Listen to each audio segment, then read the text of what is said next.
Existe um buraco de 320 metros de profundidade escondido no meio da floresta amazônica. Ele é forrado com anéis de concreto maciço. Ele foi projetado com cálculos absurdos para suportar o fim do mundo, e quase ninguém no país sabe que ele está lá. Esse buraco fica cravado na Serra do Cachimbo, no interior do Pará. Ele foi cavado na surdina durante a década de 80 pelos militares brasileiros. O objetivo deles era muito simples: testar uma bomba atômica. Sim, o Brasil esteve a poucos passos de entrar para o clube mais perigoso e exclusivo do planeta. A gente sempre pensa no Brasil como o país da diplomacia inofensiva, aquele gigante pacífico que não entra em guerra com ninguém há mais de um século. A gente olha para o mapa mundi e acha que ogivas nucleares são um problema da Rússia, dos Estados Unidos, da Coreia do Norte. O senso comum diz que a gente nunca quis esse tipo de poder destrutivo. A verdade nua e crua é que a gente quis. Nós gastamos bilhões de dólares perseguindo isso. E nós chegamos assustadoramente perto. Eu fui revirar os arquivos militares e os relatórios de segurança global para entender como o Brasil quase se tornou uma potência nuclear, e principalmente o que aconteceria com a sua vida hoje se a gente tivesse continuado. Nos anos 70 e 80, o mundo vivia a paranoia da Guerra Fria. Essa tensão global vazou para a América do Sul. O Brasil e a Argentina olhavam um para o outro com profunda desconfiança. Nenhum dos dois sabia exatamente o que o vizinho estava fazendo nos bastidores. A Argentina tinha um programa atômico avançado em uma instalação secreta chamada Pilcaniel. O serviço de inteligência brasileiro entrou em alerta máximo. O governo militar decidiu que o Brasil não poderia ficar para trás de jeito nenhum. Foi aí que nasceu o Programa Nuclear Paralelo. Ele tinha esse nome porque corria totalmente por fora de qualquer fiscalização internacional. O Brasil fechou um acordo público com a Alemanha Ocidental para construir as usinas de Angra, mas nos fundos da Marinha, o Exército e a Aeronáutica criaram frentes secretas para dominar a tecnologia que realmente importa: o enriquecimento de urânio. Para você entender a gravidade do que os cientistas brasileiros fizeram na época, eu preciso explicar um detalhe técnico da forma mais simples possível.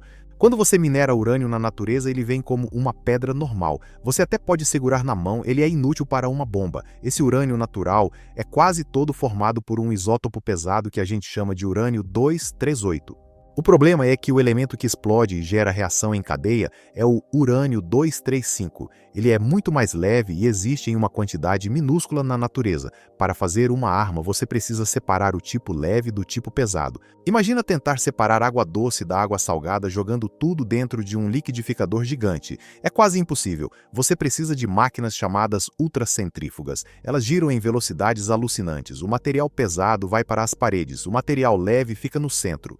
Você tira esse material leve e joga em outra máquina, e em outra, e em milhares delas. O Brasil não apenas conseguiu fazer isso. Os engenheiros da Marinha desenvolveram uma tecnologia de levitação magnética para as centrífugas não tocarem no chão. Eles eliminaram o atrito. Os americanos ficaram chocados quando descobriram o nível da tecnologia brasileira. A gente dominou a física do apocalipse. A estrutura estava pronta. O buraco na Serra do Cachimbo estava esperando a ogiva, mas a bomba nunca explodiu. A redemocratização aconteceu. Os presidentes civis assumiram o controle. O Brasil e a Argentina fizeram algo impensável na história militar. Os presidentes dos dois países começaram a visitar as instalações secretas um do outro. Eles perceberam que aquela corrida ia falir os dois governos. Em 1990, o presidente Fernando Collor voou até o Pará. Ele ficou na beira do buraco de cachimbo com uma pá na mão e jogou cal lá dentro, na frente das câmeras de televisão. Foi um teatro político gigante. Ele serviu para avisar o mundo que o programa paralelo tinha acabado. Nós fechamos o poço. A Constituição de 88 carimbou no texto que o Brasil só pode usar energia nuclear para fins pacíficos. A gente virou o bom moço da comunidade internacional. Mas imagina que o jogo mude amanhã. O que acontece se um líder radical assume o poder e decide que o Brasil precisa de uma bomba para ser respeitado? Pensa na justificativa de que uma ogiva protegeria a Amazônia de invasões estrangeiras. O Brasil desenterra o projeto. Os cientistas religam as centrífugas no máximo. A gente constrói o nosso artefato nuclear. A pergunta é: qual seria o resultado prático disso no dia seguinte? O Brasil cometeria um suicídio econômico instantâneo. Eu li os relatórios de sanções do Conselho de Segurança das Nações Unidas e o roteiro da nossa destruição não envolve nenhum tiro. Para você fazer parte da economia global moderna, você precisa assinar o Tratado de Não Proliferação de Armas Nucleares, o TNP. Se você quebra as regras desse tratado, você é expulso do sistema financeiro. No momento em que um satélite americano ou europeu detectasse radiação militar no Brasil, o alarme soaria. A retaliação seria implacável. O Brasil não é a Coreia do Norte. A gente não vive isolado do mundo. A nossa sobrevivência depende de vender montanhas de produtos para os outros países. A gente exporta soja de navio.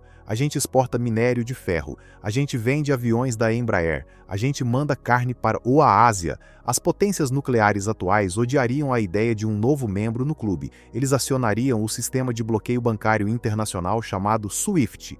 É como se o cartão de crédito do país inteiro fosse cancelado de uma hora para outra. O produtor de milho no Mato Grosso ia colocar a safra no navio no Porto de Santos.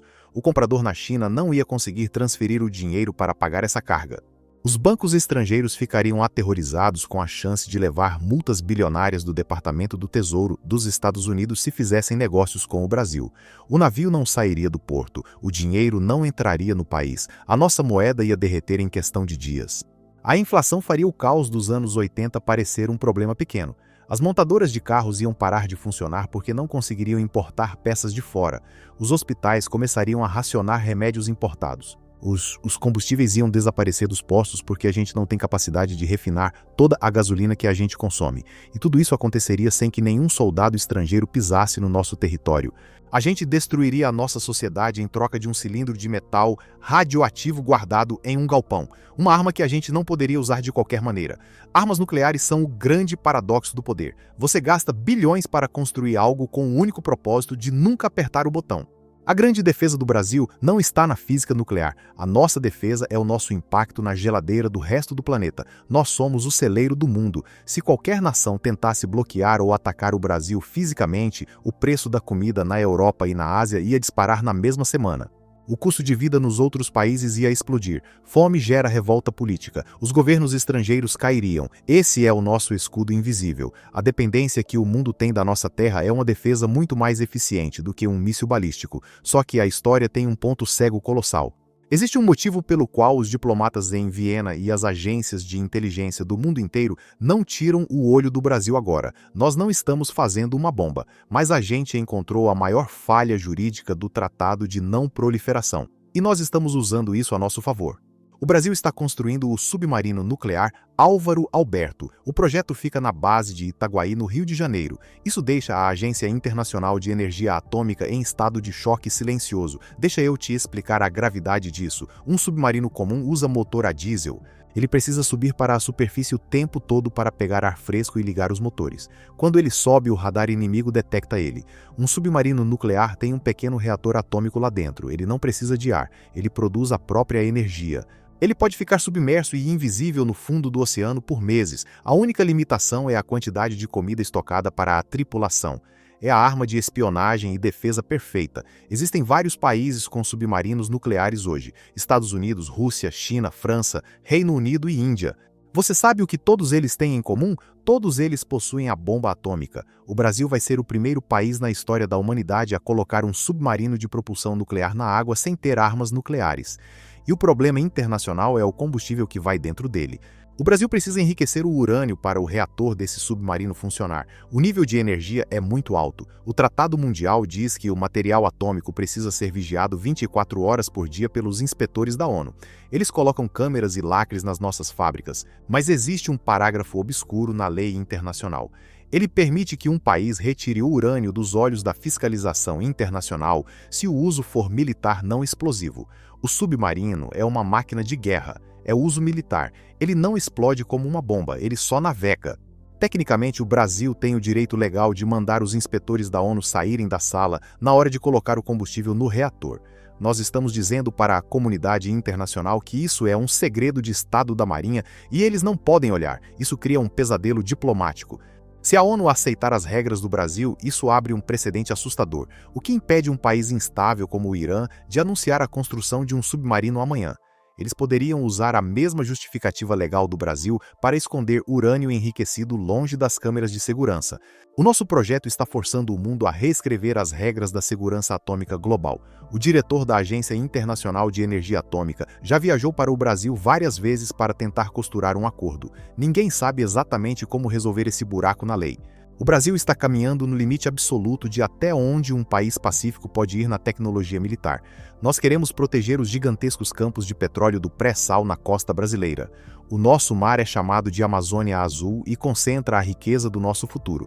Nós jogamos cal no buraco de cachimbo. Nós desistimos de destruir cidades inteiras, mas nós não desistimos da tecnologia. O Brasil entendeu que ter a bomba atômica transforma o seu país em um alvo mundial gigante.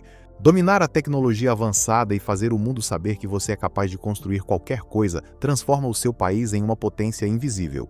O conhecimento técnico de como separar o urânio e construir um reator perfeito continua guardado na cabeça dos cientistas brasileiros e nos laboratórios espalhados pelo estado de São Paulo e do Rio de Janeiro. A infraestrutura base permanece viva. Se um dia a humanidade mergulhar no caos total, e a sobrevivência do país depender disso, o Brasil não precisa começar do zero. A gente consegue montar o que for preciso. Nós provamos que conseguimos chegar até a porta do apocalipse. A gente olhou para dentro e a gente decidiu dar meia volta.